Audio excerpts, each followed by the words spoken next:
Ce samedi 24 juin, Tiki Olgado aurait fêté son 79e anniversaire. L'acteur et musicien, décédé en janvier 2004 à seulement 59 ans à la suite d'une rechute de son cancer du poumon, a laissé derrière lui sa fille, Jessica, mais aussi de nombreux fans et amis. Dans le lot, il y avait Johnny Hallyday, mais aussi Claude Lelouch. Le réalisateur de 85 ans a d'ailleurs eu l'occasion de filmer son message posthume censé sensibiliser le public au danger de la cigarette. Grand fumeur, le comédien a perdu la vie à cause de son addiction à la nicotine, qui a provoqué sa maladie. Lors de sa fin de vie, Tiki Olgado avait alors tenu à enregistrer ses conversations, depuis son lit d'hôpital lorsqu'il était perfusé, pour alerter sur le cancer du poumon et alors qu'on venait de lui retirer une 4e tumeur. Il évoquait notamment son combat contre la maladie, sans filtre.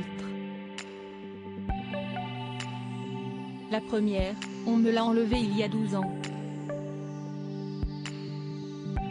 À ce moment-là, j'ai arrêté de fumer pendant 2 ans, puis j'ai repris. Depuis, j'ai complètement arrêté, lançait-il, avant d'ajouter fermement, il faut dire aux gens qu'il faut complètement arrêter de fumer. Un message criant de vérité et très fort symboliquement puisqu'il venait d'un fumeur qui semblait regretter ses mauvaises habitudes. Supérieur à Laetitia Hallyday, Jean Dujardin, Caroline Margeridon. Parterre de stars au mariage de Claude Lelouch et Valérie Perrin-Florpagny, lui aussi en plein combat contre le cancer. L'autre personnalité malheureusement actuellement touchée par un cancer des poumons est Florent Pagny, qui se bat contre la maladie depuis plus d'1 an. Pour rappel, le chanteur de 61 ans a annoncé à son public souffrir de ce cancer en janvier 2022.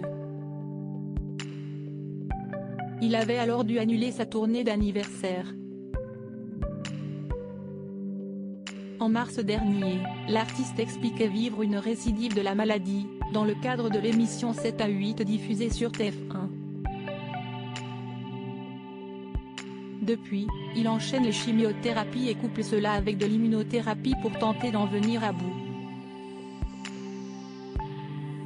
L'ancien coach de The Voice, qui fait en parallèle un carton avec sa biographie Pagny par Florent, ne s'apitoie néanmoins pas sur son sort, loin de là.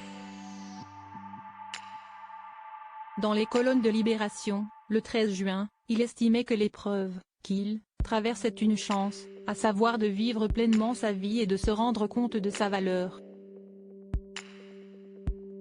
Article écrit avec la collaboration de 6 médias Crédit Photo, Rachid Bellac.